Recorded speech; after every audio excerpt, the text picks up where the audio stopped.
Hi friends, welcome back to our channel. ఈరోజు మన ఛానల్లో సింపుల్గా పాలకూర కర్రీ ఎలా చేయాలో చూద్దాం. పాలకూరని ముందుగానే కట్ చేసి వాష్ చేసి ఒక జల్లెట్లోకి తీసుకోండి.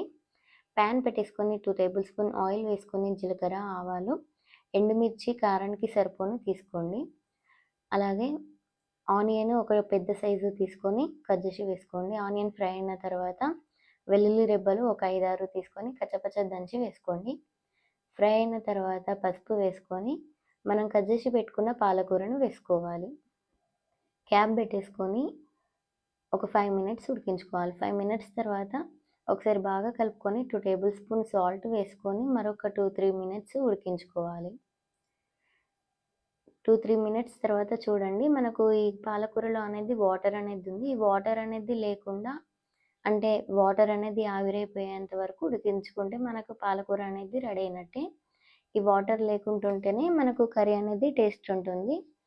ఇలా సింపుల్గా పాలకూర కర్రీ చేసుకోండి. ఇలాంటి మరెన్నో రెసిపీస్ కోసం మన ఛానల్ని లైక్ చేసి, షేర్ చేసి, సబ్స్క్రైబ్ చేసుకోండి ఫ్రెండ్స్.